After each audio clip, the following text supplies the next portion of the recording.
Leader নেতা কাকে বলে এটা দিয়ে শুরু করি আজকে। নেতা হচ্ছে ওই লোক যে পথ দেখায়, ঠিক কিনা? কল্যাণের পথ, সমৃদ্ধির পথ, উন্নয়নের পথ, জান্নাতের পথ, ঠিক কিনা? লিডার কাকে বলে? The leader is one who knows the way, shows the way and goes the way. I repeat, আমি আবার বলছি, the leader is one who knows the way, who shows the way, who goes the way. নেতা তারে বলে who knows the way, যে পথ চিনে, নিজে পথ চিনে, shows the way, তারপরে মানুষের পথ চিনায়, পথ দেখায়, তারপর goes the way, সবাই নিয়ে ওই পথে চলতে পারে। চিল্লায় বলি ঠিক কিনা? নিজেও রাস্তা চিনে, রাস্তা চিনায়ও দিতে পারে, আবার ওই রাস্তায় সবাইকে নিয়ে চলতেও পারে। এজন্য নেতা ঠিক হওয়া দরকার। এটা হোক সামাজিক নেতা, হোক প্রতিষ্ঠানের নেতা, হোক মসজিদের নেতা বা ইমাম বা রাজনৈতিক নেতা, যে কোনো পর্যায়ে আল্লাহ তাআলা যাকে নেতৃত্বের জায়গায় বসিয়েছে উনি পথ দেখানোর দায়িত্ব নিয়েছে। তাই নেতা যদি পথ হারায়, পথ হারাবে অনুসরণ। নেতা যদি পথ হারায়, পথ হারাবে বাংলাদেশ।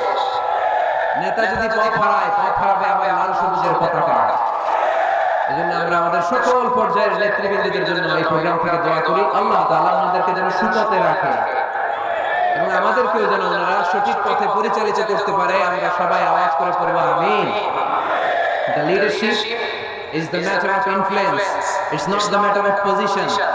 নেতৃত্ব এটা ইনফ্লুয়েন্সের ব্যাপার, এটা পজিশনের ব্যাপার না। যে যত বেশি ইনফ্লুয়েন্সিয়াল, প্রভাব বিস্তারকারী, সে তত বড় নেতা। এটা ঠিক। কেউ যদি পজিশন পায় সেও নেতা, পজিশন পাইলেও নেতা। একটা দায়িত্বে বসে, একটা চেয়ারে বসে দায়িত্ব পালন করতে করতে তার মধ্যে অনেক যোগ্যতা চলে আসে, কিন্তু আসল নেতা তিনি, যিনি প্রভাব বিস্তারকারী, ইনফ্লুয়েন্সিয়াল। এবার বলেন তো, আমার নবী বিশ্বনবী মুহাম্মদ রাসূলুল্লাহ সাল্লাল্লাহু আলাইহি ওয়াসাল্লাম উনি প্রভাব বিস্তারকারী নেতা ছিলেন কি ছিলেন না? Michael H R. নাম শুনেছেন? একটা বই লিখেছিল যে 100 a ranking of the most influential personality in the world. পৃথিবীর 100 জন মনীষীর জীবনী লিখে উনি বিখ্যাত হয়েছেন। 100 জন বিখ্যাত প্রভাব বিস্তারকারী নেতাদের মধ্য থেকে তিনি সর্বপ্রথম র‍্যাঙ্কিং এ যার নাম দিয়েছেন তিনি হচ্ছেন মুহাম্মদ সাল্লাল্লাহু আলাইহি ওয়াসাল্লাম। আপনাদের খুশি লাগে না? The 100 বইয়ের নাম, a ranking of the most influential personality in the world. পৃথিবীকে আপনারা 100 জন মনীষীর জীবনী তিনি লিখেছেন, আর 100 জনের মধ্যে নাম্বার 1 কারে দিয়েছেন? আওয়াজ করে বলেন, নাম্বার 1 কে? তিনি প্রভাব বিস্তারকারী নেতা ছিলেন। এজন্য নেতা যদি পথ হারায়, খবর আছে, ঠিক কি না? আমরা নেতাদের জন্য দোয়া করি, ওনারা যেন পথ না হারায়। এই নেতাদের ব্যাপারে একটা আয়াত তেলাওয়াত করে আমি আমার আলোচনা শুরু করেছি, যেখানে আল্লাহ তাআলা বলছেন, ইয়াউমা নাদউ কুল্লা উনাসিন বিইমামিহিম। কিয়ামতের দিনটা হবে এমন দিন যেদিন প্রত্যেক দলকে আমি নেতা সহকারে ডাক দেব। পৃথিবীর প্রতিটি মানুষ নেতাদেরকে নিয়ে দাঁড়াবে। নেতারা যদি গোল্লায় যায়, অনুসারীরাও গোল্লায় যায়। নেতা যদি জাহান্নামে, অনুসারীও জাহান্নামে। নেতা যদি জান্নাতে যায়, অনুসারীরাও জান্নাতে। চিল্লায় বলেন ঠিক কিনা? এজন্য আল্লাহ বলেন, ইয়াউমা নাদউ কুল্লা উনাসিন বিইমামিহিম ফামান উতিয়া কিতাবাহু বিয়ামিনিহি ফাউলাইকা ইয়াকরাউনা কিতাবাহুম ওয়া লা ইউযলামুনা ফাতিলা। সুবহানাল্লাহ। আল্লাহ বললেন, সেদিন দুনিয়ার সব মানুষগুলোকে আমি তাদের নেতা সহকারে ডাকবো, নেতা সহকারে দাঁড় করাবো। সেদিন যাদেরকে ডান হাতে আমলনামা দেওয়া হবে তারা তাদের আমলনামা করতে থাকবে, আর সেদিনকার বিচারে কারো প্রতি বিন্দু পরিমাণে জুলুম করা হবে না। সুবহানাল্লাহ পড়েন। তাহলে আপনি কি একা একা দাঁড়াবেন? আপনার সাথে কে দাঁড়াবে? আওয়াজ করে, আরো জোরে, সবাই মিলে বলেন, নেতা। নেতা দাঁড়াবে, কর্মীরা দাঁড়াবে। এজন্য নেতা নির্বাচনের সময় সাবধান। নেতার অনুসরণ করে যদি কেউ জাহান্নামী হয়, কিয়ামতের দিন সবাই নেতাকে দোষারোপ করবে। ওয়াকালু রাব্বানা ইন্না আতা'না সাদাতানা ওয়া কুবারানা ফাআদাল্লুনাস সাবিলা। সেদিন তারা বলবে, হে আমাদের রব, আমরা আমাদের নেতাদের অনুসরণ করেছিলাম আর নেতারা আমাদেরকে ভুল পথ দেখিয়েছে। আজকে আমাদের আগে নেতাদেরকে আপনি শাস্তি দেন, নেতাদেরকে আগে জাহান্নামে ফেলেন, তারপরে নেতাদের পরে আমরা জাহান্নামে ঢুকবো। এজন্য প্রিয় ভাইরা, নেতা নির্বাচনের সময় সাবধান। যে কোনো নেতা, এটা রাজনৈতিক নেতা হতে হবে নট নেসেসারি, আমাদের সামাজিক কোনো অঙ্গ সংগঠনের নেতা, সামাজিক প্রতিষ্ঠানের নেতা, যে কোনো জায়গায় নেতা বানানোর সময় আমরা সাবধান থাকবো। এবং নেতা যদি ভুল করে ফেলে ওনাকে ভদ্রভাবে শুধরে দেয়া, এটাও আমাদের দায়িত্ব। আওয়াজ করে বলতে হবে, ঠিক কিনা? ঠিক। মসজিদের ইমাম সাহেব, উনি মসজিদের নেতা, ঠিক কিনা? আওয়াজ করে বলেন তো, ইমাম মানে কি? আরো জোরে বলেন। ইমাম সাহেব জোহরের সালাতে 2 রাকাতের পরে বসার কথা, ইমাম সাহেব দাঁড়ায় গেছে, কি করবেন? কি করবেন? ইদা নাবা আহাদুকুম শাইউন ফি সালাতিকুম ফালিয়ুসাব্বিহ, পিছন থেকে আমরা সুবহানাল্লাহ বলবো, ঠিক কিনা? যদি বাংলাদেশে আমরা কি পড়ে ফেলি? আল্লাহু আকবার পড়ে ফেলি, এতে কাজ হয়ে যায়, কাজ হয়ে যায়। ইমাম সাহেব বুঝতে পারে যে সামথিং গানা রং, কোনো কিছু ঝামেলা হচ্ছে, ভুল হয়েছে, উনি শুধরে যায়। কিন্তু আসলে পড়তে হবে সুবহানাল্লাহ, তাসবিহু লির-রিজাল ওয়া তাসফিয়ু লিন-নিসা। ইমাম ভুল করছে, পুরুষরা ধরতে পারলে পড়বে সুবহানাল্লাহ। পিছনের পুরুষ মুক্তাদিরা কেউ ভুল করতে পারে না, পিছনের মহিলারা ভুল করতে পারছে, ওনারাও শুধরে দিতে হবে, ঠিক কিনা? ওনারা কি করবে? এরকম একটা তাসফিয় করবে, শুধরে দিতে হবে, ঠিক কিনা? আচ্ছা, ইমাম সাহেব কেরাতে ভুল করলেন, 1 বার 2 বার 3 বার, ইমাম সাহেব বারবার আটকে যায়, করতে পারে না, তখন আমাদের দায়িত্ব কি? তাফতাফু আলাল ইমাম, ইমামকে ছুটাই দিতে হবে, শুধরে দিতে হবে, ঠিক কিনা? মসজিদের ইমাম যদি ভুল করে, মসজিদের নেতা ভুল করলে যদি শুধরে দিতে হয়, সমাজের নেতাও ভুল করলে শুধরে দেওয়ার দরকার আছে না নাই? এটাও শুধরে দিতে হবে নসিহতের মাধ্যমে, সুন্দর পরামর্শের মাধ্যমে। নেতারাও মানুষ, ওরা ফেরেশতা না, ওনাদেরও ভুল হয়ে যেতে পারে। নসিহতের মাধ্যমে, সুন্দর পরামর্শের মাধ্যমে নেতাদেরকে শুধরে দিতে হবে, ঠিক কিনা? আমরা নেতৃত্বের গুণাবলীর ব্যাপারে কথা শুনবো।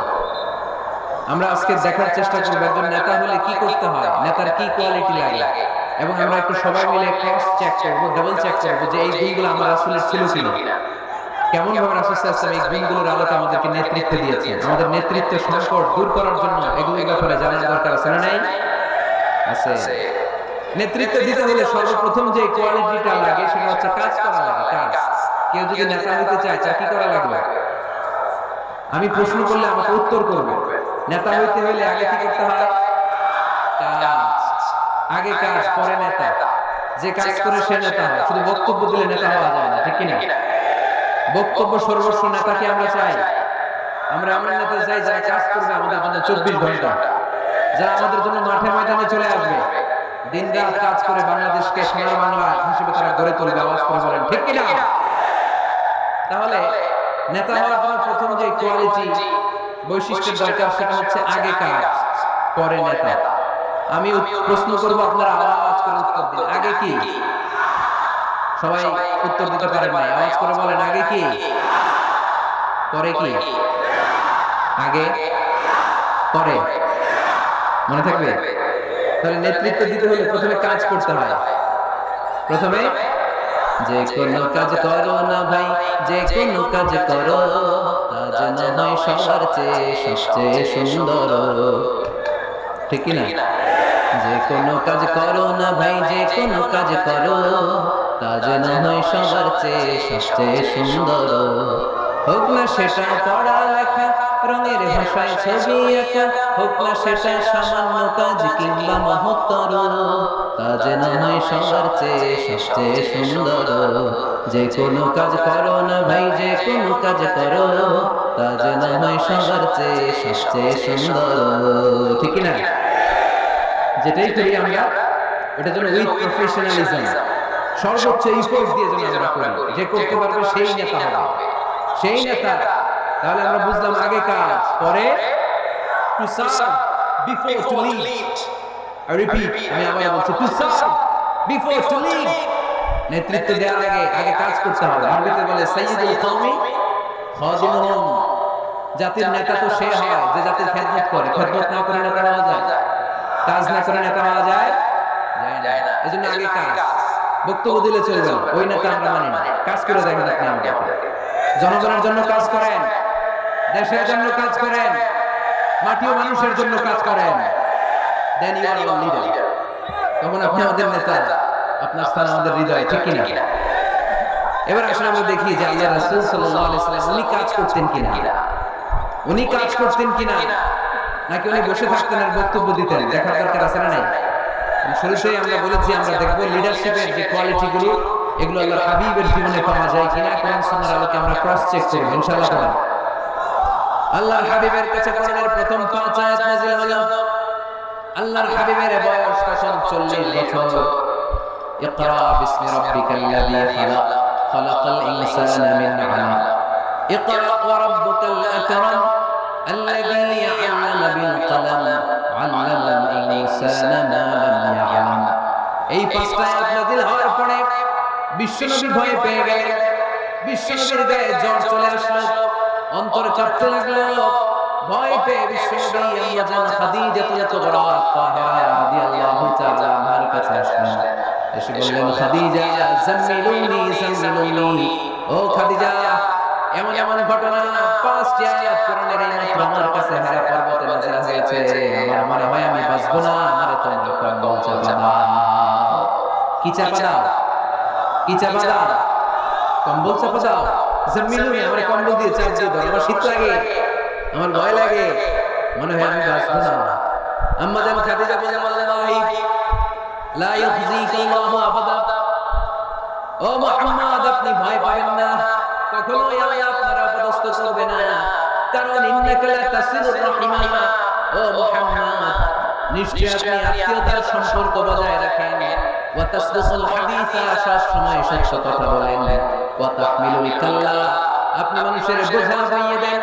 ওয়া তাকসিবুল মা'দুমা, যার টাকা পয়সা নাই তারে আপনি রোজগার করে দেন। ওয়া তাকরিউদ দাইফা, আপনি সব সময় মেহমানদারি করতে পছন্দ করেন। ওয়া তুঈনু আলা নাওয়াইবিল হক, সত্য যেখানে বিপন্ন সেখানে আপনি সত্যের বীর সৈনিক হয়ে দাঁড়িয়ে যান।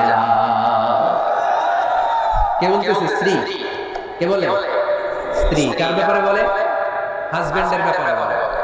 প্রিয় ভাইরা মনে রাখবেন, কারো ব্যাপারে সঠিক তথ্য যদি পেতে চান, বড় সাহেবের ব্যাপারে বড় সাহেবের ড্রাইভারের কাছ থেকে খোঁজ নিয়ে, বড় সাহেবের ঘরের কাজের বুয়ার কাছ থেকে একটু খোঁজ নিয়ে, বড় সাহেবের বাড়ির দারোয়ান থেকে একটু খোঁজ নিয়ে, আর বড় সাহেবের বউয়ের কাছ থেকে খোঁজ নিয়ে। এই চারটা সোর্স থেকে যদি আপনি বড় সাহেবের ইনফরমেশন নেন, সব আসল ইনফরমেশন বেরিয়ে আসবে। চিল্লায় বলেন ঠিক কিনা? আল্লাহর হাবিব সাল্লাল্লাহু আলাইহি ওয়াসাল্লাম স্ত্রী আম্মা জান খাদিজাতুল কুবরা তাহেরা রাদিয়াল্লাহু তাআলা আনহা বললেন, আল্লাহি লা ইউখজিকাল্লাহু আবাদা, মুহাম্মদ আপনি ভয় পাবেন না, আপনি ভয় পাবেন না। আল্লাহ শপথ, আমার তো এই আত্মবিশ্বাস আছে আল্লাহ কখনো আপনারে অপদস্থ করবে না। কারণ আপনি আত্মীয়তার সম্পর্ক বজায় রাখেন, সব সময় সত্য কথা বলেন। আপনি সব সময় সত্য বলেন। মানুষ বোঝা টানতে পারে না, তাদের বোঝা আপনি টেনে মাথায় দিয়ে দেন। সুবহানাল্লাহ। তাকসিবুল মা'দুম, যার উপার্জনের কিচ্ছু নাই, টাকা পয়সা নাই, তাই আপনি উপার্জন করে দেন। আপনি টাকা জমায় মানুষের মধ্যে দান করেন। আগে আপনি ছাগল চড়াতেন, অল্প কিছু টাকা পয়সা পেতেন। এরপরে আমার ব্যবসায় স্টাফ হিসেবে আসলেন, আরো কিছু টাকা পয়সা পেলেন। এগুলো আমি দেখেছি আপনি দেদারস মানুষের জন্য খরচ করে ফেলেন। যা টাকা পয়সা আসে এগুলো আপনি মেহমানদারিতে খরচ করেন। আর যেখানে সত্য বিপন্ন সেখানে আপনি লড়াকু সৈনিক হয়ে দাঁড়িয়ে যান। 6টা গুণের কথা বললাম, সুবহানাল্লাহ। প্রিয় ভাইরা একটু চিন্তা করেন, তখন উনি নবী হয় নাই, নবী যে হবেন এটা জানতেনই না। আল্লাহর ইলমে তিনি নবী, কিন্তু অফিশিয়ালি নবী হয়েছেন তিনি পৃথিবীতে 40 বছর বয়সে, ঠিক কিনা? তার মানে নবী হওয়ার আগেই, অফিশিয়ালি কোরআন আসার আগেই, অফিশিয়ালি নবুয়ত পাওয়ার আগেই আমার বিশ্বনবী জনকল্যাণমূলক কাজ শুরু করে দিয়েছিলেন। চিল্লায় বলতে হবে ঠিক কিনা? নেতা হন নাই, কিন্তু কাজ শুরু হয়ে গেছে। His mission is there, his vision is there, his work is there. নবী হন নাই, ওহী আসে নাই, কিন্তু কাজ বন্ধ ছিল। কথা বল, কাজ ঠিকই চলেছে। সেই ছোট্টবেলা থেকে তিনি দানবী, ছোট্টবেলা থেকে মেহমান খাওয়াতে পছন্দ করেন, ছোট্টবেলা থেকে কখনো মিথ্যা বলেন না, ছোট্টবেলা থেকে আত্মীয়দের খোঁজ খবর নেন। সেই ছোটবেলা থেকে ইয়াং বয়স থেকেই সত্য যেখানে বিপন্ন সেখানে তিনি লড়াকু সৈনিক হয়ে দাঁড়িয়ে যান। তার মানে আগে নবী কাজ করছেন, পরে নেতৃত্ব আসছে। কথা বুঝি নাই? আগে কি? চিল্লায় বলতে হবে আগে কি? নেতা হতে যাদের শখ, আগে কাজ করো, আগে পরিশ্রম করো, আগে জনগণের সেবা করেন, জনগণের কাজের সাথে নিজেকে সংযুক্ত করেন। নেতৃত্ব আপনার হাতে এমনিতেই ধরা যাবে। আগে কাজ, পরে ক্ষমতা, ঠিক কিনা? তাহলে লিডারশিপ কোয়ালিটির প্রথম যে কোয়ালিটিটা আজকের এই আলোচনা থেকে আমরা জানলাম যে নেতা হতে হলে you have to serve first then you will be the leader. আগে আপনাকে সার্ভিস দিতে হবে, খেদমত করতে হবে। নেতৃত্বের লোভ নিয়ে বসে থাকা যাবে না। আগে কাজ, নেতা হই আর না হই, কাজ আমার চলবে। মাই মিশন ইজ দেয়ার। কোন অপশক্তি কোনো কিছুই আমার কাজকে থামায় ফেলতে পারবে না। চিল্লায় বলেন ঠিক কি না? আগে কাজ পরে নেতা, ঠিক কি না? প্রথম পয়েন্টটা বুঝতে পারছেন? নেতা হইতে হলে প্রথমে কি করতে হয়? আওয়াজ করে বলেন আগে কি পরে। মাশাআল্লাহ, এই তো বুঝতে পারছেন। নেতা হওয়ার দুই নাম্বার কোয়ালিটি হচ্ছে you have to overcome the challenges and you have to face the trials. আপনাকে চ্যালেঞ্জ মোকাবেলা করার ক্ষমতা থাকতে হবে, বাধা বিপত্তি ডিঙিয়ে সামনে যাওয়ার ক্ষমতা থাকতে হবে, তাইলে আপনি নেতা। নেতা যদি দুর্বল চিত্তের হয় নাকি নেতা না খেতা? হ্যাঁ, নেতা হইতে হলে আপনাকে চ্যালেঞ্জ মোকাবেলা করতে জানতে হবে। পাহাড় সম চ্যালেঞ্জ, আপনি এটাকে ডিঙিয়ে চলে যেতে হবে। কোনো কিছু তাকে নাড়ায় না, সে অনড়। কোনো কিছুতে সে চলে না, সে অটল, সে নেতা, ঠিক কি না? এজন্য আল্লাহ বলেন ইব্রাহিম রাব্বুহু বিকালিমাতিন ফাতাম্মাহুন্না ক্বালা ইন্নী জাঈলুকা লিন-নাসি ইমামা। ও নবী, স্মরণ করেন সে সময়ের কথা যখন আমি ইব্রাহিমকে অনেকগুলো পরীক্ষা করেছিলাম। প্রতিটা পরীক্ষায় ইব্রাহিম সফলতার সাথে উত্তীর্ণ হয়েছে। আর এই কারণে ইব্রাহিমকে ফলাফল স্বরূপ আমি জানিয়ে দিলাম, ইব্রাহিম ইন্নী জাঈলুকা লিন-নাসি ইমামা, আমি তোমাকে গোটা বিশ্বের মানুষের ইমাম বানায় দিলাম, নেতা বানায় দিলাম। ইন্নী জাঈলুকা লিন-নাসি ইমামা। When Allah tested Ibrahim with some trials and he successfully overcome all the trials, and Allah said, Ibrahim, I'm gonna make you the leader. Ibrahim যতগুলো পরীক্ষা নিয়েছে সবগুলাই পাস। আগুনের পরীক্ষা পাস, নমরুদের পরীক্ষা পাস, কাবা ঘরের দায়িত্ব দেওয়া হয়েছে, এই পরীক্ষায় পাস। সন্তানকে মরুভূমিতে রেখে আসতে বলা হয়েছে, পাস। যতগুলো পরীক্ষা নিলাম সবগুলাই তুমি পাস। তুমি বাধা বিপত্তি ডিঙিয়ে নিজেকে প্রমাণ করতে সক্ষম হয়েছে। ফলাফল স্বরূপ আমার ঘোষণা, ইন্নী জাঈলুকা লিন-নাসি ইমামা, আমি তোমার ইমাম বানায় দিলাম, নেতা বানায় দিলাম। তার মানে নেতা হতে হলে যত ওভারকাম আছে, স্ট্রাগল আছে, চ্যালেঞ্জ আছে, এগুলো ডিঙিয়ে সামনের দিকে আগাতে হয়। নেতা ভয় পাইলে চলে না, চিল্লায় কোন ঠিক কিনা? বাধা আসবে, বিপত্তি আসবে, নেতা অটল অনড়, তাহলেই চিনি নেতা। বুঝতে পেরেছেন? এবার আমরা দেখি যে আল্লাহ রাসূল সাল্লাল্লাহু আলাইহি ওয়াসাল্লামের জীবনে বাধা বিপত্তি ছিল কিনা, চ্যালেঞ্জ তিনি ওভারকাম করেছিল কিনা। আপনাদের কি মনে হয় আমার নবীর জীবনে কোনো বাধা বিপত্তি ছিল না? আওয়াজ শুনে তো মনে হয় ছিল না। হ্যাঁ, আবু জাহেল তো আল্লাহ রাসূলকে লাল গালিচার সম্বর্ধনা দিয়েছিল, তাই না? হ্যাঁ, গোলাপ ফুলের বিছানা বানায় রাখছিল, তাই না? পাহাড় সম চ্যালেঞ্জ ওভারকাম করে তিনি নিজের নেতৃত্বের প্রমাণ দিয়েছেন, নিজেকে প্রমাণ করে করে তিনি সামনের দিকে এগিয়েছেন, ঠিক কিনা? যেন যেন পরীক্ষা বিশ্বনবী দেন নাই, এমন এমন পরীক্ষা রব্বুল আলামিন বিশ্বনবীর কাছ থেকে নিয়েছেন, গোটা বিশ্বের কোনো নবী ওই পরীক্ষা দেয় না। আল্লাহর হাবিব সাল্লাল্লাহু আলাইহি ওয়াসাল্লামকে পাগল বলা হয়েছে, হয় না? কবি বলা হয়েছে, গণক বলা হয়েছে, গণক। আল্লাহ রাসূল সাল্লাল্লাহু আলাইহি ওয়াসাল্লামকে বলা হয়েছে আত্মার লেজ কাটা নির্বংশ। আল্লাহর হাবিব সাল্লাল্লাহু আলাইহি ওয়াসাল্লাম যখন মক্কায় সালাত করতেন, উটের পচা নারী বুড়ি পিঠে চাপিয়ে দেয়া হতো। 3 বছর সে আবু তালিবের জেলখানায় বন্দী ছিলেন। আপনি বন্দী ছিলেন কয় বছর? আমি ছিলাম কয় বছর? আল্লাহর হাবিব সাল্লাল্লাহু আলাইহি ওয়াসাল্লাম কয় বছর বন্দী? এটা অর্থনৈতিক আগ্রাসন, সামাজিক বয়কট।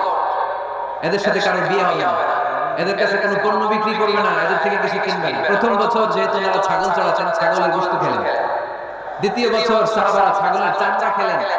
তৃতীয় বছর গাছের পাতা, লতা পাতা, শিকড় আর ছাল খেয়ে বেঁচেছেন। The life is not a bed of roses. এই পৃথিবীটা কুসুমাস্তীর্ণ নয়, এটা কণ্টকাকীর্ণ নয়। পৃথিবীতে কেউ কারোর জন্য জায়গা ছেড়ে যায় না, এখানে জায়গা করে নিতে হয়। পৃথিবীতে তোমাকে জানান দিতে হবে যে তুমি পৃথিবীতে এসেছো। কঠিন বিপত্তিকে, পরীক্ষাকে তুমি জানাও যে তুমিও কম শক্ত নও, ঠিক কিনা? একজন পুরুষের 1 ফোঁটা বীর্যে 20 কোটি শুক্রাণু না থাকলে চিকিৎসা বিজ্ঞান বলে ওই বীর্য থেকে কোনো সন্তান জন্ম নেয় না। 1 ফোঁটা বীর্যে কয় কোটি শুক্রাণু? 20 কোটি শুক্রাণু। ওই 20 কোটি শুক্রাণুর মধ্যে আমি একটা, ঠিক কিনা? আপনি একটা, আমরা সবাই এক একটা। এই প্রতিটা শুক্রাণু চেয়েছিল ডিম্বাণুর গায়ে আঘাত করে সফল হতে, কেউ হতে পারে না। 19,99,99,999টা ফেল। পাস করছিলাম সেদিন আমি, পাস করেছিলেন, চ্যাম্পিয়ন হয়েছিলেন সেদিন আপনি। সেদিন আপনার হাত ছিল, পা ছিল, মামা খালু ছিল, ফোন কল ছিল, এত কিছু না থাকতো সেদিন আপনি চ্যাম্পিয়ন হয়েছেন। কেউ আপনারা থামায় রাখতে পারে নাই। তার মানে এই পৃথিবীর বুকেও কেউ আপনারা থামায় রাখতে পারবে না। চিল্লায় বলেন ঠিক কি না? পারবে না। অদম্য সাহস আর শক্তি সম্ভাবনাকে দিয়ে আল্লাহ তাআলা মানুষকে তৈরি করেছেন। এক একটা মানুষের যে কি ব্রেনের ক্যাপাসিটি, তার যে কত ক্ষমতা আল্লাহ দিয়েছেন মানুষ জানেই না।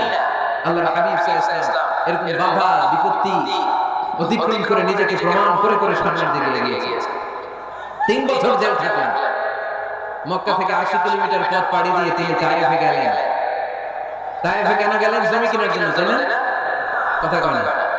10 বিঘা জমি কেনার প্ল্যান করছিলেন তায়েফে। হ্যাঁ,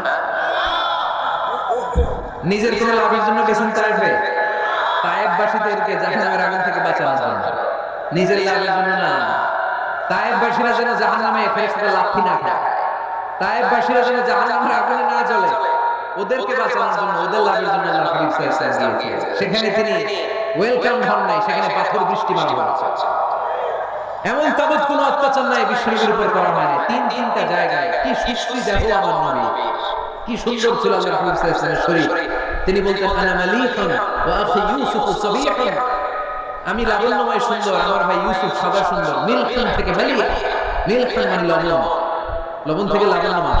আমি লাবণ্যময় সুন্দর, আমার ভাই ইউসুফ সাদা সুন্দর। এই সুন্দর মানুষটার দেহে পাথর মারা হয়েছে। Can you imagine that?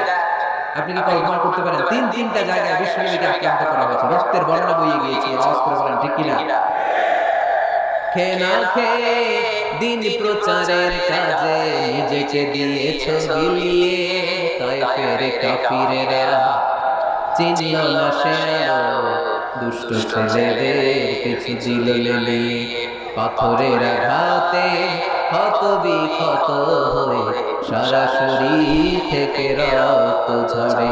হে রাসূল তোমাকে ভুলি আমি কেমন করে, হে রাসূল তোমাকে ভুলি আমি কেমন করে। ঠিক কি না? তায়েফের ছেলেরা রক্তাক্ত করেছিল সেদিন আমার নবীকে। বিশ্বনবী অটল অনড়, মন খারাপ করেননি, সবর ইখতিয়ার করেছেন, মাফ করে দিয়েছেন। নিজ এলাকা থেকে চলে যেতে বাধ্য করা হয়েছে। হিজরত করলেন মক্কা থেকে মদিনায়। মক্কাকে এত ভালোবাসতেন বিষ্ণু ইসলাম। হিজরতের রাতে বারবার মক্কার দিকে তাকায়, বারবার তাকায়, চোখের পানি ছাড়ে আর বলে মক্কা তো আহাব্বুল বিলাদ ইলাইয়া, মক্কা আমার কাছে সবচেয়ে প্রিয় নগরী, প্রিয় শহর। লাউলা উখরিজতু লামা খারাজতু, আমার যদি জোর করে মক্কা থেকে তাড়িয়ে দেয়া না হতো আমি জীবনে মক্কা ছেড়ে কোথাও যেতাম না। নিজ এলাকা ছেড়ে চলে গেলেন। খাইবারে খাবারের মধ্যে বিষ মিশিয়ে দেয়া, জানেন ঘটনা? এক ইহুদি নারী দাওয়াত দিয়েছে বিশ্বনবীকে। বিষ্ণু ইসলাম দাওয়াত পেলে ফিরাতেন না। তিনি গেলেন, খাসির গোশত খেতে পছন্দ করতেন। খাসির গোশতের মধ্যে পয়জন মিক্স করে দেয়া, বিষ। এই বিষের ব্যথায় তিনি আজীবন কষ্ট পেয়েছেন। ইন্তেকালের আগে তিনি বলেছিলেন, ওই যে খাইবারের যুদ্ধে যে ব্যথাটা আমি পেয়েছি বিষের কারণে, ওই ব্যথা আজকে আমার আবার উঠেছে। এজন্য আমার নবীর মৃত্যুটা ছিল শাহাদাতের মৃত্যু। তাকে বিষ্ণু ইসলামকে বিষ খাইয়ে এই দুনিয়া থেকে বিদায় করানো হয়েছে। স্বাভাবিক মৃত্যু ছিল না বিশ্বনবীর, ওই বিষের ব্যথায় তিনি মৃত্যুর আগে কাতরাচ্ছিলেন। ব্ল্যাক ম্যাজিক করা হয়েছে, 6 মাস অসুস্থ। লাবিদ ইবনে আল-আসাম ইহুদিদের মিত্র বিশ্বনবীরে ব্ল্যাক ম্যাজিক করেছে। ব্ল্যাক ম্যাজিক ছিলেন না? বান মারা না এলাকায় নরসিংদীতে আছে, কি বলে এটা, কি কয়? হ্যাঁ, কি মারে? বান মারে, জাদুটোনা, এগুলো করেন আপনারা? এগুলো করেন না। আল্লাহর হাবিব সাল্লাল্লাহু আলাইহি ওয়াসাল্লাম 6 মাস ব্ল্যাক ম্যাজিক করে রাখা হলো। তার মানে অত্যাচার, অনাচার, পরীক্ষার বাধা বিপত্তির এমন কোনোটা নাই যেটা বিশ্বনবী অতিক্রম করে নাই। ঠিক কিনা? তার মানে যিনি নেতা হবেন তাকে পরীক্ষা দিয়ে নেতা হতে হবে, বাধা বিপত্তি এগিয়ে সামনে যেতে হবে, তা না হলে তিনি নেতা হতে পারবে। তার সবগুলো গুণ বিশ্বনবী সাল্লাল্লাহু আলাইহি ওয়াসাল্লাম ছিল। আলহামদুলিল্লাহ। নেতা হওয়ার জন্য 3 নম্বর যে কোয়ালিটি লাগে সেটা হচ্ছে এলোকুয়েন্স, বাগ্মিতা। বক্তব্য দিতে জানা লাগে, বক্তব্যে পারঙ্গমতা থাকা চাই, ফাসাহাত বালাগাত জানা চাই। নেতা যদি ভাষণ দিতে না পারে এটা কি নেতা? কথা কয়, এটা নেতা? এজন্য নেতা হইতে হইলে কি করা লাগে? ভাষণ দিতে জানা লাগে। দেখবেন যত বড় নেতা তত চমৎকার তার ভাষণ। আমাদের এদেশের স্বাধীনতার স্থপতি বঙ্গবন্ধু শেখ মুজিবুর রহমানের সেই ৭ই মার্চের রেসকোর্সের ভাষণ মনে আছে?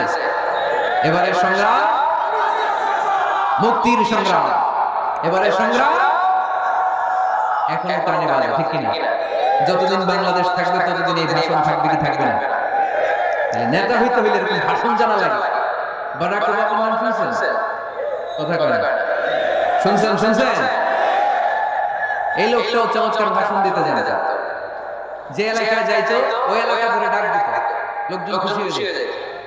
নির্বাচনে জিতে প্রথমে উনি গেল শিকাগো সিটিতে, আমেরিকা একটা শহর আছে শিকাগোতে, বিশাল বড় অ্যাসেম্বলি। উনি ভাষণ শুরু করলেন এভাবে, হ্যালো শিকাগো, মানে পুরো শিকাগো শহরটার একটা ডাক দিলেন। শিকাগোর লোক তো আনন্দে আটখান হয়ে খায়, খুশি। তার মানে নেতাকে ভাষণ দিতে জানতে হয়, কথা বলতে না জানলে নেতা হইতে পারে? কথা বলেন। বক্তব্যে পারঙ্গমতা থাকা চাই, অসাধারণ বক্তব্য দেওয়ার ক্ষমতা থাকা চাই। এবার আসুন দেখি বিশ্ব ইসলামের এটা ছিল কি ছিল না? আল্লাহর হাবিব সাল্লাল্লাহু আলাইহি ওয়াসাল্লাম বক্তব্য দেওয়ার গুণাবলী ছিল কি ছিল না? সহিহ মুসলিমের বর্ণনা, আল্লাহর হাবিব সাল্লাল্লাহু আলাইহি ওয়াসাল্লাম বলেন, উতিতি জাওয়ামিউল কালিম, আমাকে আল্লাহ তাআলা জাওয়ামিউল কালিম দিয়েছে। মানে আমি কথা বলি, কথাগুলো ছোট কিন্তু এর আবেদন অনেক বড়। আমি কথা বলি অল্প কিন্তু এটার impact in the heart of people, in the heart of the listener, যারা শুনে তাদের হৃদয়ে এটা প্রভাব অনেক বেশি। আমার কথাগুলো concise in wording but comprehensive in meaning, বলি কম অর্থ বেশি। হাজার লাইন ব্যাখ্যা করে আমার কথাকে ব্যাখ্যা শেষ করা যায় না, চিল্লায় বলেন ঠিক কিনা? তিনি জাওয়ামিউল কালিম জানতেন, এত সুন্দর পরিষ্কার পরিচ্ছন্ন আরবি ভাষায় তিনি কথা বলতেন।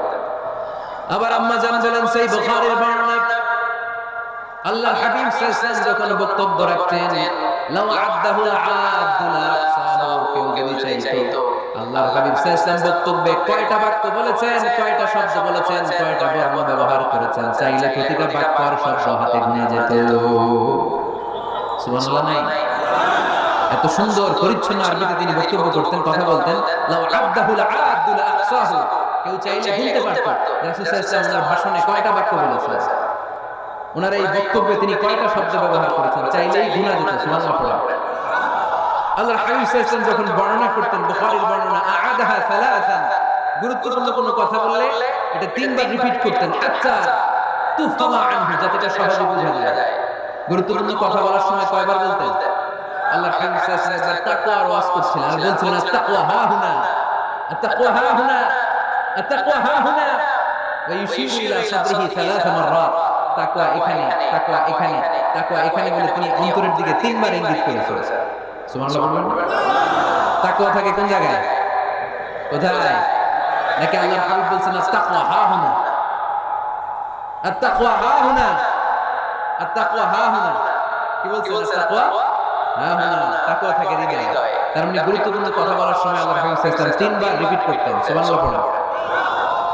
এরপর আম্মা জান আয়েশা রাদিয়াল্লাহু তাআলা আনহা বর্ণনা করেন, বুখারীর বর্ণনায় আছে, কাল্লামু বিকালামিন বাইয়িন ফাসলিন, আল্লাহর হাবিব যখন কথা বলতেন, ইয়াতাকাল্লামু বিকালামিন বাইয়িন, সুস্পষ্টভাবে কথা বলতেন, ফাসলিন, থেমে থেমে কথা বলতেন, ইয়াতাহাফফাযুহু মান জালাসা ইলাই, তার আশেপাশে যারা বসে থাকতো চাইলে সবগুলো কথা সহজেই মুখস্থ করে ফেলতে পারত। ইয়াতাকাল্লামু বিকালামিন বাইয়িন, সুস্পষ্ট কথা বলতেন, অস্পষ্ট কোনো কথা আল্লাহ সাল্লাল্লাহু আলাইহি ওয়াসাল্লাম কখনো বলেন নাই। ফাসলিন, থেমে থেমে, এক বাক্য শেষ আরেক বাক্য, এক কথা শেষ আরেক কথা। ইয়াতাহাফফাযুহু মান জালাসা ইলাই, এত সুন্দর করে বলতেন তার আশেপাশে যারা বসা চাইলে এগুলো মুখস্থ রাখতে পারত। আওয়াজ করে পড়তে হবে আল্লাহু আকবার। আবার আল্লাহর নবী মাঝে মাঝে আবেগঘন বক্তব্য দিতেন। সাহাবারা বলেন, বিশ্বনবী মাঝে মাঝে এমন বক্তব্য রাখতেন, ওয়াজিলাত মিনহাল কুলুব, যারাফাত মিনহাল আয়ুন, বিশ্বনবীর বক্তব্য শুনে আমাদের হৃদয় বিগলিত হয়ে যেত। বিশ্বনবীর আলোচনা শুনে, নসিহত শুনে আমাদের চোখ দিয়ে দাঁড় দাঁড় করে পানি ঝরত, দাঁড় দাঁড় করে চোখ দিয়ে পানি ঝরত, হৃদয় বিগলিত হয়ে যেত। তার মানে আবেগঘন বক্তব্য দিতে জানতেন। আবার পাশাপাশি বিশ্বনবী মাঝে মাঝে জিহাদি বক্তব্য দিতেন, তেজস্বী বক্তব্য দিতেন। হাত্তা ইখতামাররাত আইনা ওয়া আলা সাওতুহু ওয়াশতাদ্দা গাদাবু, মাঝে মাঝে যখন জ্বালাময় তেজস্বী ভাষণ দিতেন চেহারাটা লাল হয়ে যেত, চোখগুলো লাল হয়ে যেত, বিশ্বনবীর কণ্ঠ উঁচু হয়ে যেত, রাগে তিনি গড়গড় করতে থাকতেন, মনে হচ্ছে তিনি সেনাবাহিনীর কমান্ডার। সুবহানাল্লাহ। এই বর্ণনাগুলো থেকে বোঝা যায় একজন বক্তার বক্তব্য দেওয়ার যত কোয়ালিটি থাকতে পারে, যত চমৎকার বক্তব্যের পারঙ্গমতা থাকতে পারে, তার সবগুলো আমার নবীর মধ্যে ছিল কি ছিল না? আওয়াজ করে বলেন, ছিল কি ছিল না? তার মানে নেতৃত্বের যে গুণাবলী, তার 3 নম্বর গুণাবলী হচ্ছে বাগ্মিতা, এলোকুয়েন্স, নেতার কথা বলতে জানতাম। আর তার সবগুলো গুণ আমার বিশ্বনবীর জীবনের মধ্যে পাওয়া যায়, ঠিক কি না? আপনাদের কি কষ্ট হচ্ছে? গরম লাগতেছে না? আমার তো লাগতেছে অনেক। শেষ করে দেই তাই না? হ্যাঁ, কষ্ট হচ্ছে না? তাকবীর দেয়া যাবে? জোরে না আস্তে? কত জোরে? অনেক জোরে।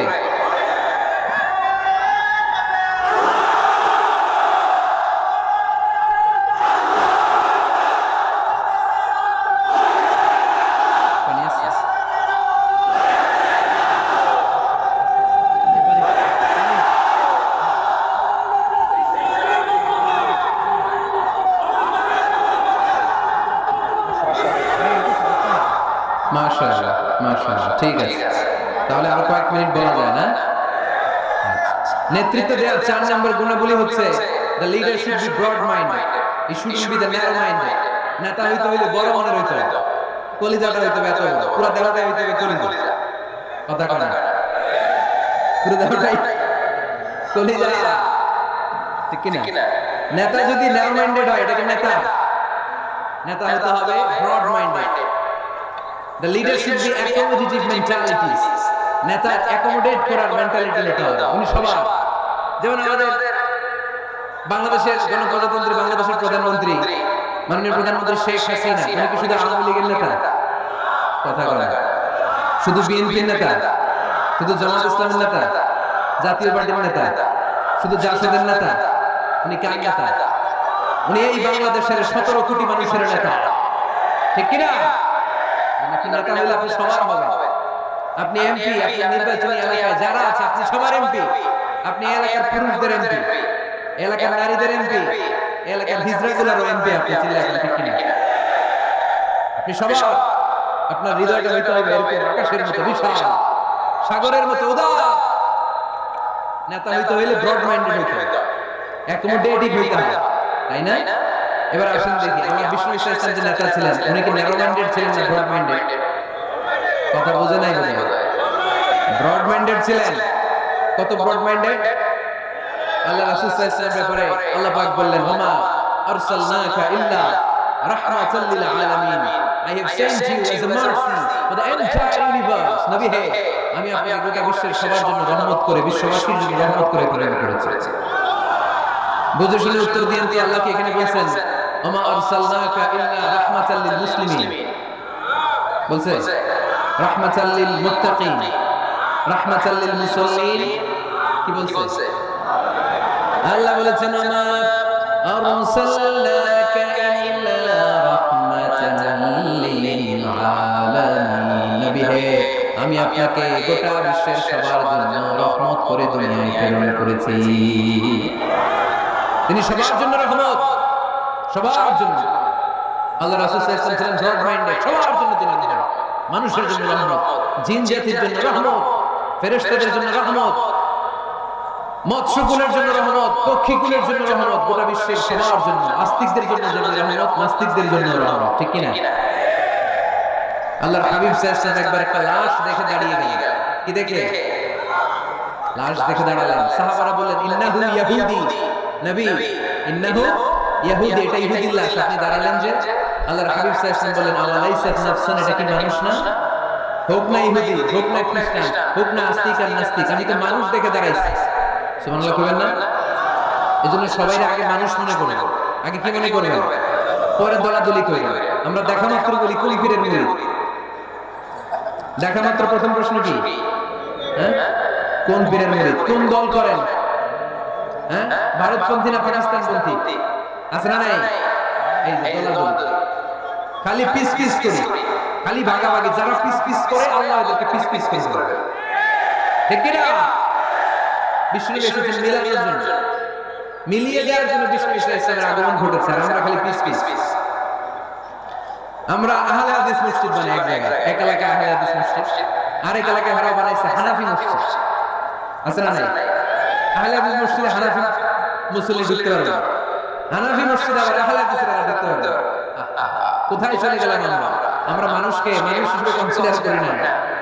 সে মুসলমান, এটা তার বড় পরিচয়, এটা আমরা সামনে আনতে চাই না। আগে নিয়ে আসি হানাফি না আহলে হাদিস, আগে নিয়ে আসি বিএনপি না আওয়ামী লীগ। সে যে মানুষ, তার বড় পরিচয়। তারপর সে মুসলিম, সে আমার ভাই, এটা আমরা ভুলে গিয়েছি। আওয়াজ করে বলেন ঠিক কি না? ভুলে গেছি। আমাদের প্রভু এক নবীর উম্মত, জীবন বিধানে ওই শিবানী কোরা। আমাদের প্রভু এক নবীর উম্মত, জীবন বিধানে ওই শিবানী কোরা। তবে কেন এক হে মুসলমান, এক হও করিয়া হবা বাইতুল্লাহ মদিনা শরীফে, উহুদ পাহাড়ে বদরের মাঠে। ঠিক না? বাইতুল্লাহ মদিনা শরীফে, উহুদ পাহাড়ে বদরের মাঠে। একটা তো জীবন আর মরণ তো একটাই, একসাথে মিলে মিশে একটাই প্রাণ। তবে কেন এক নও হে মুসলমান, এক হও করিয়া হবা আমাদের প্রভু এক নবীর উম্মত, জীবন বিধানে ওই শিবানী কোরা। তবে কেন এক নও হে মুসলমান, এক হও করিয়া হবা। ঠিক না? বাইতুল্লাহ মদিনা শরীফে, বদরের মাঠে, উহুদের প্রান্তরে, কোরআনে নবী এক, আল্লাহ এক। কিন্তু আমরা আছি কিলাকিলি। ঠিক কিনা? এই কিলাকিলি আমরা করতে চাই, দলাদলি আমরা করতে চাই, আমরা ঐক্য চাই। আমরা কি চাই? এমন ঐক্যের সিন্ডিকেট আমাদের করতে হবে যাতে কোনো অপশক্তি এই সিন্ডিকেটকে ভাঙতে না পারে। চিল্লায় বলে ঠিক কিনা?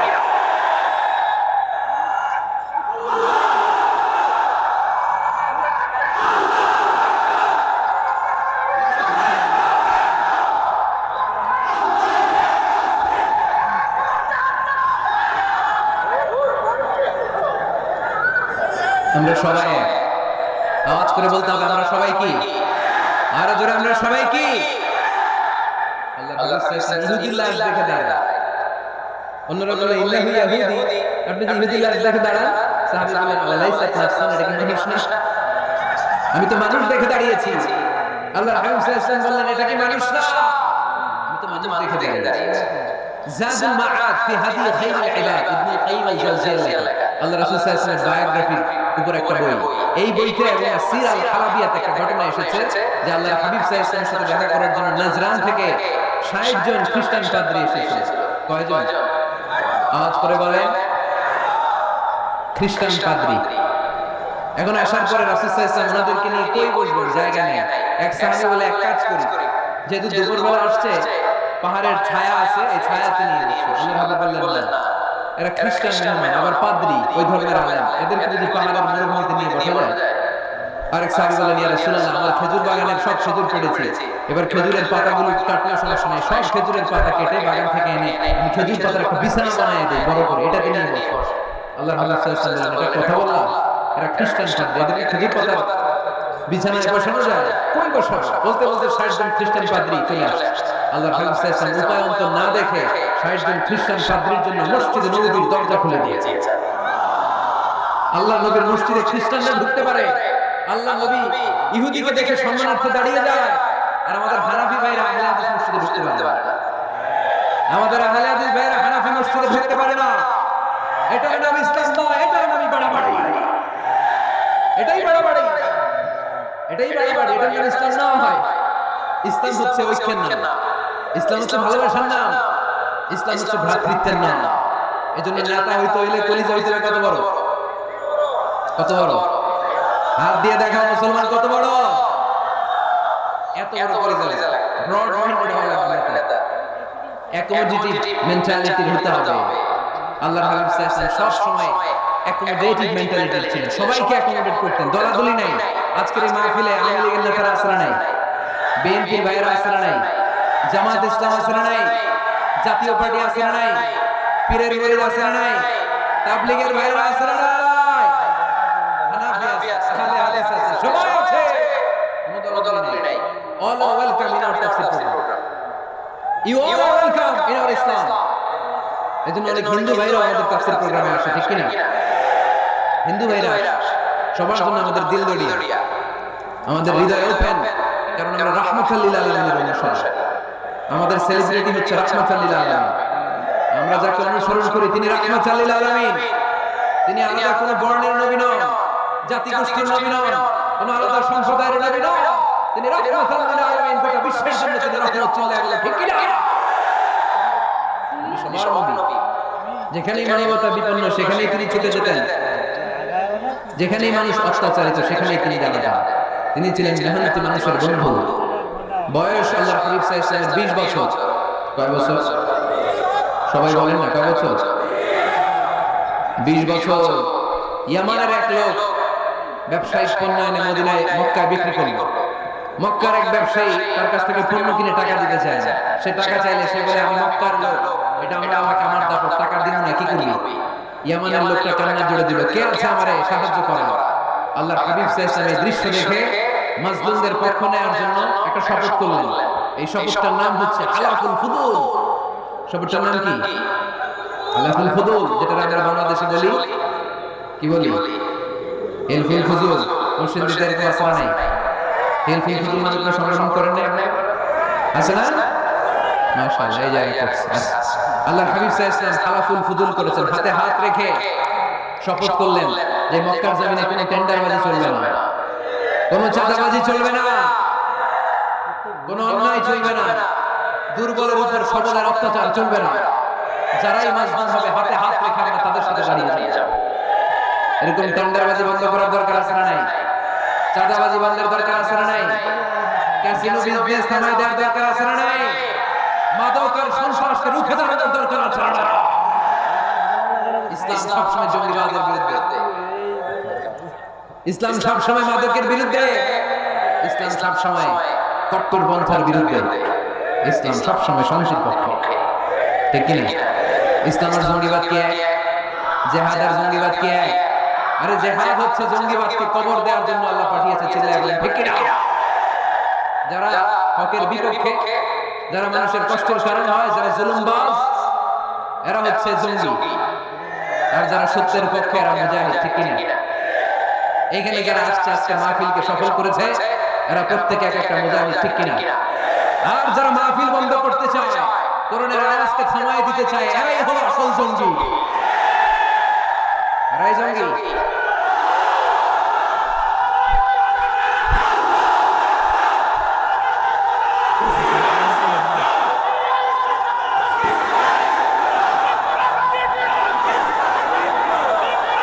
আল্লাহর হাবিব সাল্লাল্লাহু আলাইহি ওয়াসাল্লাম তিনি সব সময় সত্যের পক্ষে ছিলেন তার মানে পৃথিবীতে সবচেয়ে বড় মুজাহিদের নাম হচ্ছে মুহাম্মদ সাল্লাল্লাহু আচ্ছা দেখি আপনাদের কমন সেন্স কতটুকু আল্লাহর হাবিব যদি সবচেয়ে বড় মুজাহিদ হয় তাহলে আল্লাহর হাবিব সাল্লাল্লাহু আলাইহি ওয়াসাল্লামের সবচেয়ে বড় জঙ্গিটার নাম কি আবু জাহেল ঠিক কি না মুসা আলাইহিস সালাম ছিলেন মুজাহিদ তার মানে ওনার সময় সবচেয়ে বড় জঙ্গিটার নাম কি ইব্রাহিম আলাইহিস সালাম ছিলেন মুজাহিদ ওনার সময় সবচেয়ে বড় জঙ্গির নাম কি এখনো যারা কোরআনের পক্ষে ইসলামের পক্ষে আমার নবীর পক্ষে এরা এক একটা মুজাহিদ আর যারাই কোরআনের বিপক্ষে এক একটা জঙ্গি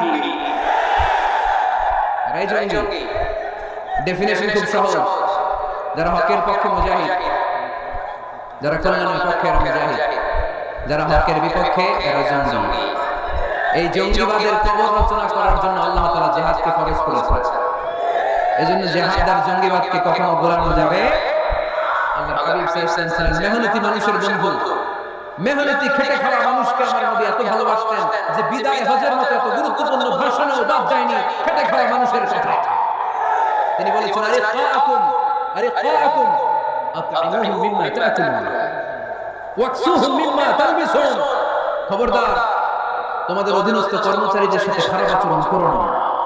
তোমরা যা খাবে তাদেরও তা খেতে দিও, তোমরা যা করবে সেখান থেকে তাদেরকেও পোশাকের ব্যবস্থা করে দিও। মেহনতি মানুষের কথা বিষ্ণু বিদায় হজের ভাষণে বলেছেন, ঠিক কিনা? তার মানে আমার নবী কি ন্যারো মাইন্ডেড ছিলেন না ব্রড মাইন্ডেড? আওয়াজ করে বলতে হবে, ন্যারো মাইন্ডেড না ব্রড মাইন্ডেড? Broad minded. এই ছেলে এত ফটো সেশন লাগে কেন? কিসে বসে থাকো, ফটো তুলুন। তো নেতা হইতে হলে বড় মনের অধিকারী হইতে হয়। তার মানে এই কোয়ালিটি আমার নবীর মধ্যে ছিল কি ছিল না? আওয়াজ করে বলতে হবে, ছিল কি ছিল না? কষ্ট হচ্ছে আপনাদের?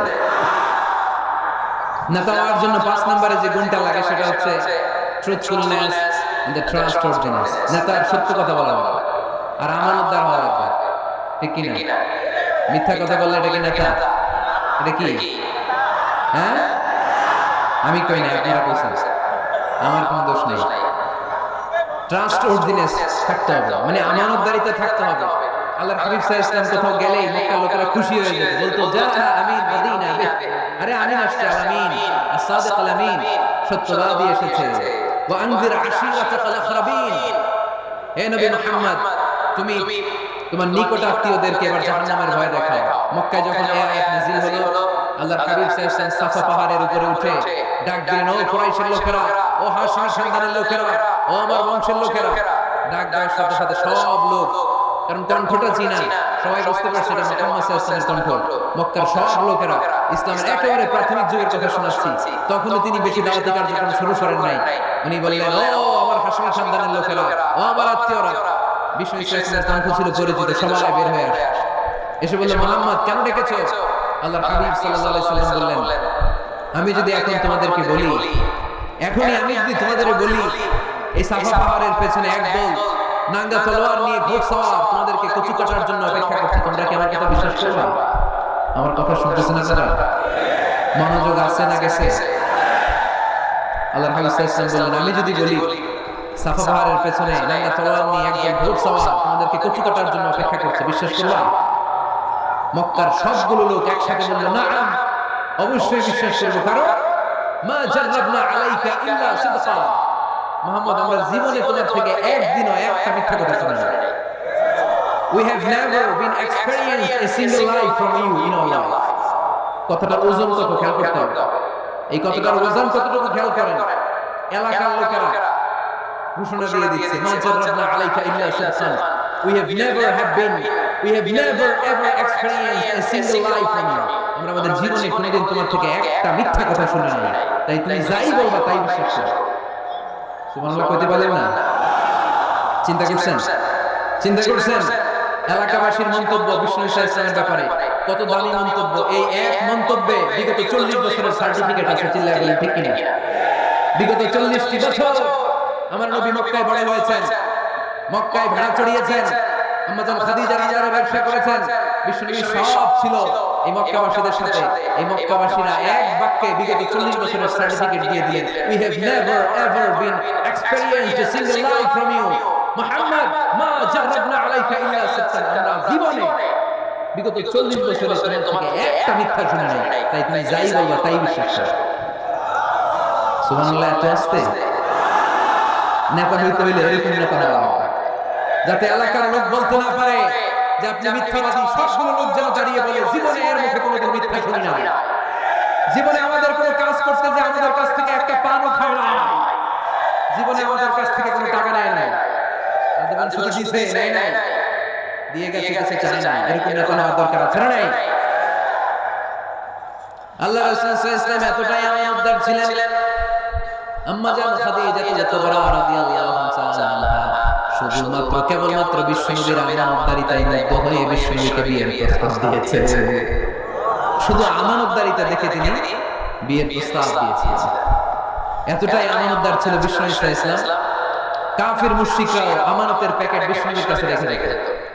একজন এসে বলল, আমি তায়েফে যাব, এখানে 5000 দিরহাম মুহাম্মদ তোমার কাছে আমানত রেখে গেল। দল করে আবু জাহেল, দল করে কার কথা বোঝা নেই, দল করে কার? আমানত রাখতে আসে কার কাছে? আল্লাহ হাবিব যদি বলতেন দল করে আবু জাহেলের, আমার কাছে আমানত কেন, আবু জাহেলের কাছে রাখ, ওরা কই না না দল করি পেছে কইরা। আমানত আপনার কাছে রাখতে হবে, কারণ এই টাকার প্যাকেট যদি আবু জাহিলের কাছে রাখি, কয়দিন পরে আইসা দেখো টাকাও নাই, প্যাকেটে নাই। ঠিক কি না? কি বড় দরকার আমানতের মাল দিয়ে বিশ্বনবীর ঘর বোঝাই করেছে। আল্লাহর হাবিব যে রাতে মক্কা থেকে মদিনায় হিজরত করতে যাবেন, ওই রাতে এই আমানতের সম্পদগুলো বুঝিয়ে দেওয়ার জন্য চাচাতো ভাই আলী রাদিয়াল্লাহু তাআলা আনহুকে ডেকে অ্যাপয়েন্টমেন্ট দিয়েছেন যে আলী, আমি তো চলে যাচ্ছি আমার জন্মভূমি মক্কা ছেড়ে মদিনায়, এই আমানতের সম্পদগুলো তোমার দায়িত্ব, তুমি বুঝাই দেবে। সাইয়েদনা আলী রাদিয়াল্লাহু তাআলা আনহু বলেন, একদিন নয়, 2 দিন নয়, এই আমানতের মালামালগুলো মক্কার লোকদের কাছে পৌঁছাতে আমার 3 দিন সময় লেগেছে। সুবহানাল্লাহ বলতে পারলেন না? টানা 3 দিন সময় নিয়ে তিনি আমানতের সম্পদ বুঝিয়ে দিয়েছেন। এজন্য বিষ্ণু বলেছেন, ইদা দুকিয়াতিল আমানাতু ফানতাযিরিস সাআ। সহিহ বুখারীর বর্ণনা, যখন আমানতের খেয়ানত হয়ে যাবে তখন কিয়ামত হয়ে যাবে। এখন আমানতের খেয়ানত আছে না নাই? সাহাবারা বললেন, ইয়া রাসূলুল্লাহ কাইফা ইদাআতুহা, কেমন করে আমানতের খেয়ানত হয়? বিষ্ণু বললেন, ইদা উসিদাল আমরু ইলা গায়রি আহলিহি ফানতাযিরিস সাআ। যে লোক যেই চেয়ারে বসার যোগ্য নয়, তারে যখন ওই চেয়ারে বসিয়ে দেয়া হবে তখন কিয়ামত হয়ে যাবে। যে যেটার যোগ্য না, আরে ওই দায়িত্ব দিলে ওই জায়গায় বসাইলে ঝামেলা আছে না নাই? আমি কোরআনের আয়াত তেলাওয়াত করতে পারি, আমি হাদিস জানি না, আমি ফিকহ শাস্ত্র জানি না, আমার বানাইছেন প্রধান বক্তা, যদি এমন হয় তাহলে এটা আমানতের খেয়ানত না? একজনের যোগ্যতা নাই, এরা আপনি বড় দায়িত্ব দিয়ে দিয়েছেন, এটা আমানতের খেয়ানত কিনা? কথা বলে। কেরাত করতে পারে, শুদ্ধ কেরাত জানে না, বানাইছেন মসজিদের ইমাম, এটা আমানতের খেয়ানত আছে না? যেই লোক যেই চেয়ারে বসার যোগ্য না, তারে যদি ওই চেয়ারে বসায় দেন, আমানতের খেয়ানত হয়ে যাবে। আর যখনই আমানতের খেয়ানত শুরু হয়ে যাবে তখনই কিয়ামত হয়ে যাবে। চিল্লাচিল্লা ঠিক কি না? তাহলে নেতা হইতে চাইলে সত্যবাদী হন, নেতা হইতে চাইলে আমানতদার হন, বিশ্বনবীর মতো। কার মতো? কথা বুঝতে পারছেন? আরো শুনবেন? হ্যাঁ, হুজুর শেষ করে দেই নাকি?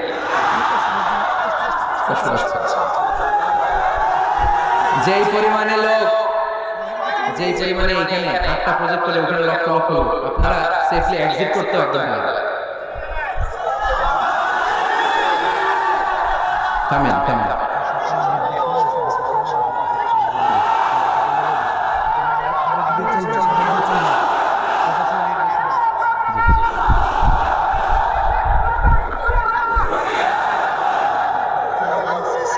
মাশাআল্লাহ, ঠিক আছে। আর বাকি 5টা পয়েন্ট আমি 5 মিনিটের মধ্যে বলে দিচ্ছি। মনোযোগ থাকতে হবে, খরগোশের কানের মতো কান খাড়া করে দিয়ে দিতে হবে, আওয়াজ করা যাবে না। নেতা হইতে হলে কর্মীর পালস বুঝা লাগে। 6 number point, you have to have good interaction with your follower.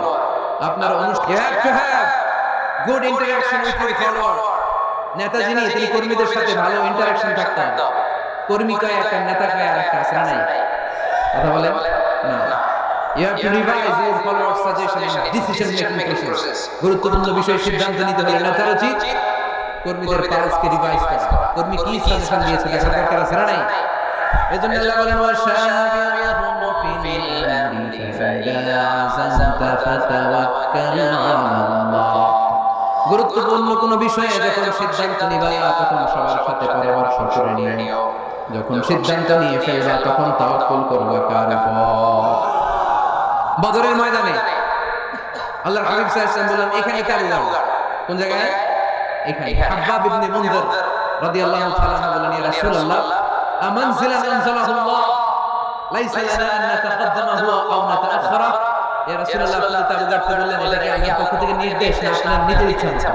আল্লাহর হাবিব বললেন, না, এটা আমার রায়। ওয়াল হারবু ওয়াল মাকিদা, আমার মনে হয়েছে বদরের এইখানে তাবু গাড়লে ভালো হবে। হাব্বাব বলে, না ইয়া রাসূলুল্লাহ, লাইসা হাদা বিমানজিল, এখানে তাবু গাড়লে ভালো হবে না। আল্লাহ রাসূল বললেন, তাহলে কোথায় তাবু গাড়লে ভালো হবে? হাব্বাব ইবনে মুনযির বললেন, ইয়া রাসূলুল্লাহ, ওই জায়গায়, ওইখানে তাবু গাড়েন, ওইখানে কুয়া আছে, তাহলে বদরের কুয়ার পানি আমরা খাবো, আর ওইখানে দুই দিকে উপত্যকা আছে, বৃষ্টি হলে উপত্যকার পানি আমরা হাউস বানায় পানি জমায় রাখবো, আমরা পানি খেয়ে যুদ্ধ করবো, আর কাফেরগুলো পানি না খেয়ে মরবে। সুবহানাল্লাহ বলতে পারলেন না? বিষ্ণু বললেন, আরে তাই তো হাব্বাব যা বলেছে এটাই তো ঠিক, ওইখানে তাবু গাড়তে হবে, এইখানে না। আওয়াজ করে করে আল্লাহু আকবার। কি লিডার ছিলেন, কি নেতা ছিলেন, মুহূর্তের মধ্যে নিজের সিদ্ধান্ত বাদ দিয়ে কর্মীর সিদ্ধান্ত নিয়েছেন। সুবহানাল্লাহ। খন্দকের পরীক্ষা করানোর সময় সেই রোম থেকে ছুটে আসা সালমান আল ফারিসি, ইরান থেকে ছুটে আসা সালমান আল ফারিসি পরীক্ষা খাওয়ানোর কথা বললেন।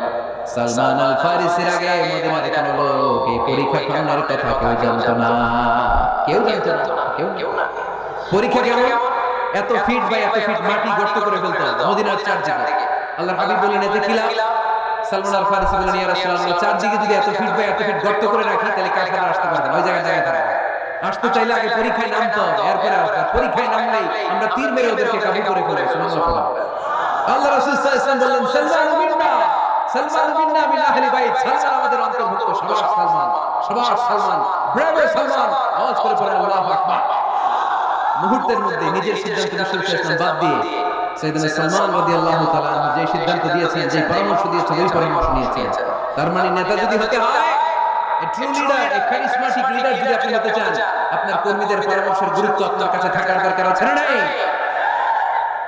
নেতা হওয়ার 7 নাম্বার গুণ হচ্ছে আপনাকে কনফ্লিক্ট রিজলভিং অ্যাবিলিটি থাকতে হবে, বিরোধ নিষ্পত্তি করার মতো ক্ষমতা থাকতে হবে, আপনার কূটনৈতিক চাল চালার মতো ক্ষমতা থাকার দরকার আছে না নাই?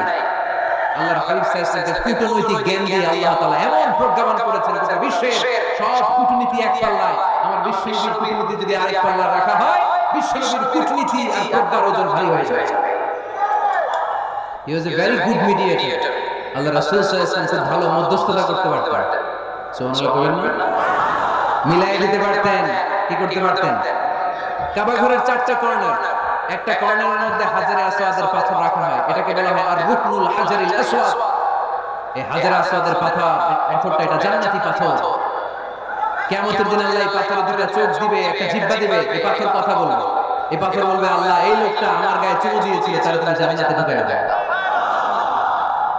এই হাজারে আসওয়াদের পাথরটা কাবা নির্মাণের সময় কে পাথরটাকে তুলে কাবা ঘরের ভিতরে রাখবে, এই নিয়ে মক্কার নেতাদের মধ্যে কিলাকিলি। নেতাদের মধ্যে কি কিলাকিলি, কারণ এটা অনেক সম্মানের ব্যাপার। সব নেতারা ঘোষণা দিল কাউকে আমরা এই সম্মান দিতে চাই না, কাউকে। অনেক আগে থেকে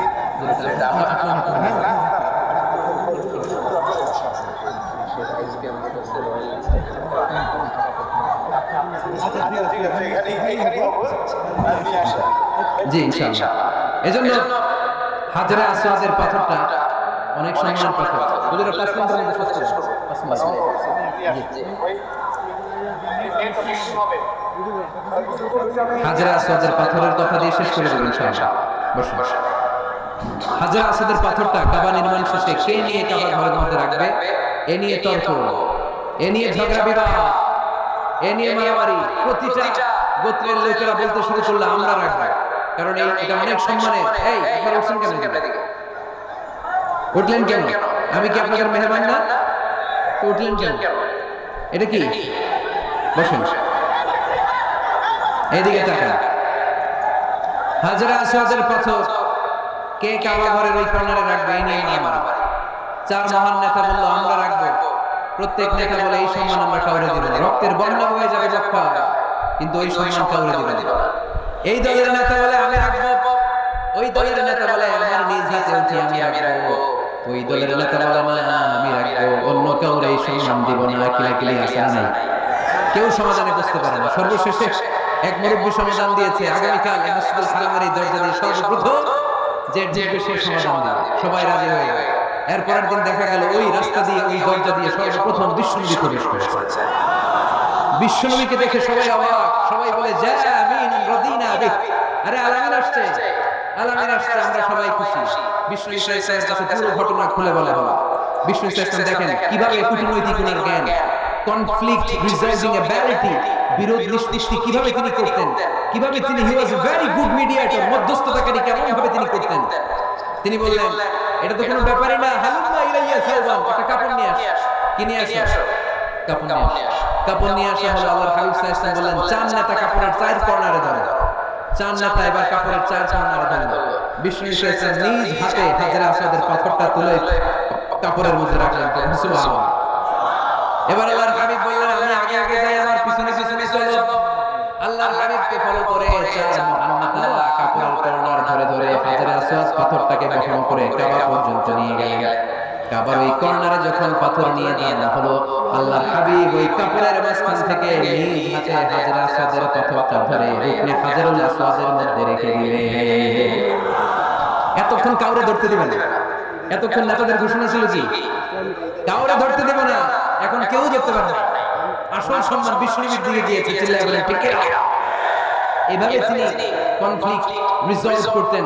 সহিহ বুখারীতে একটা কিতাব আছে, কিতাবুস সুলহ, সন্ধির অধ্যায়, বাবু কওলিল ইমাম লিআসহাবিহি ইযহাবু বিনা নুসলিহ বাইনাহুম। আল্লাহর হাবিব সাল্লাল্লাহু আলাইহি ওয়াসাল্লাম একটা বিখ্যাত ডায়ালগ ছিল, কোথাও মারামারি দেখলেই আল্লাহর হাবিব সাল্লাল্লাহু আলাইহি ওয়াসাল্লাম বলতেন, আরে আমারে নিয়ে চল, আমি মিলাই দেই। সুবহানাল্লাহ বলবেন না? আমরা কি মিলাই দেই না লাগাই দেই? হ্যাঁ, আচ্ছা নরসিংদীর কোথাও যদি আগুন ধরে যায়, আপনারা কি দিয়ে আগুন নেবেন? আওয়াজ করে বলতে হবে, কি দিয়ে নেবেন? পানি দিয়ে নেবেন। কিন্তু অনেকে ওই জায়গায় পানির বদলে তেল দেয়। কি ডালে? তেল ডালে। আল্লাহর হাবিব সাল্লাল্লাহু আলাইহি ওয়াসাল্লাম বললেন, আলা উখবিরুকুম বিআফদালি দারাজাতিন মিনাস সিয়ামি ওয়াস সাদাকাতি ওয়ান নুসুক। নামাজ, রোজা, হজ, যাকাতের চেয়ে বড় একটা সওয়াবের কাজ আছে, ওটা কি আমি তোমাদের বলবো না? সাহাবারা বলেন, অবশ্যই বলবেন। ওই সওয়াবের কাজটা কি গো নবী? আল্লাহর হাবিব সাল্লাল্লাহু আলাইহি ওয়াসাল্লাম বলেন, ইসলাহু যাতিল বাইন। দুইজনের মধ্যে ঝগড়া আছে, তুমি ঝগড়া না লাগিয়ে দিয়ে ওই দুইজনকে মিলিয়ে দিবা। সুবহানাল্লাহ বলতে পারলেন না? মিলাই দিতে রাজি আছেন তো? আল্লাহর হাবিব সাল্লাল্লাহু আলাইহি ওয়াসাল্লাম মদিনাতে যাওয়ার আগে আউস আর খাজরাজ গোত্রের মধ্যে 120 বছরের ঝগড়া। কয় বছরের? আওয়াজ করে বলেন, কয় বছরের? কেউই থামাইতে পারবে না। থামাবে কেমনে? দাদা মরার আগে ছেলেরা ওসিয়ত করছে, বাবা ওসিয়ত করে গেলাম আমার রক্তের প্রতিশোধ নেব। বাবা মরার আগে বলে যায়, আমার কোপাইছিলে চলাও তো পাবি, খালি কোপাকুপি চলছে। এই যুদ্ধ কেউ থামাতে পারে না। আল্লাহর হাবিব সাল্লাল্লাহু আলাইহি ওয়াসাল্লাম মদিনাতে এসে এক সপ্তাহের ব্যবধানে 120 বছরের যুদ্ধ থামায় দিলেন। আওয়াজ করে বলেন আল্লাহু আকবার। এজন্য নেতা হতে হলে you have to be very good mediator, মধ্যস্থতাকারী হতে হবে। এজন্য কিয়ামতের দিন নেতাও দাঁড়াবে, কর্মীও দাঁড়াবে। এজন্য নেতা নির্ধারণের সময় আমাদের সচেতন থাকার দরকার আছে না নাই? এই যে লিডারশিপ কোয়ালিটির কথা আমরা শুনলাম, নেতৃত্বের যে গুণাবলী, এগুলো অর্জন করার দরকার আছে না নাই? এগুলো দেখে দেখে আমরা নেতা নির্বাচন করব। এই নেতৃত্বের গুণাবলীগুলো, লিডারশিপ কোয়ালিটিস গুলো আমরা আমলে নিয়ে এই নেতৃত্বের শূন্যতার এই সময়, মুসলিম বিশ্বের এই সময় আমরা যেন আবার আগের সেই নেতৃত্ব ফিরে পেতে পারি। বিশ্বনবী সাল্লাল্লাহু আলাইহি ওয়াসাল্লাম নেতা হওয়ার জন্য যে কোয়ালিটি বেঁধে দিয়েছেন, ওই কোয়ালিটিগুলো দেখে দেখে নেতা নির্বাচন করে আমরা যেন এই সংকট থেকে উত্তরণ পেতে পারি। আল্লাহ আমাদের সবাইকে কথাগুলো বোঝার ও আমল করার তৌফিক দান করুক। আমরা পড়ি আমিন। মাথার কাছে তৃষ্ণায় জিহ্বাটা বের হয়ে নাভি পর্যন্ত চলতে থাকবে। সবাই বলবে, আল্লাহ আমারে বাঁচাও, আমারে বাঁচাও। ওই দিন বাবা ছেলেরে চিনবে না, ছেলে বাবারে চিনবে না। অনেক বাবা ছেলের কারণে জাহান্নামী হবে, অনেক ছেলে বাবার কারণে জাহান্নামী হবে। তাহলে তখন বাবা ছেলের শত্রু হয়ে যাবে, ঠিক কিনা? তাহলে কোরআন সাধারণত বলল, কিছু কিছু জিনিসের প্রতি মানুষের আকাঙ্ক্ষা জন্মভর। সন্তান, সন্ততি, এই সন্তান কখনো হয়ে যায় জিনা মানে সৌন্দর্য, আবার এই সন্তান কখনো হয়ে যায় ফিতনা মানে পরীক্ষা, আবার এই সন্তান কখনো হয়ে যায় আদুয়া মানে শত্রু, ঠিক কিনা? আমাদের সন্তানরা যেন আমাদের জন্য পরীক্ষাও না হয়, শত্রুও না হয়। আমাদের সন্তান যেন আমাদের চক্ষু শীতলের কারণ হয়, ঠিক কিনা? এজন্য আল্লাহ মুমিনদেরকে শিখিয়ে দিয়েছে, দোয়া করো, আল্লাহর কাছে চাও যে আল্লাহ আমাকে এমন সন্তান দেন, আমাকে এমন স্ত্রী দেন যাদের দিকে তাকালে আমার চোখ জুড়িয়ে যাবে। আল্লাহ বললেন, তোমরা আমার কাছে চাও।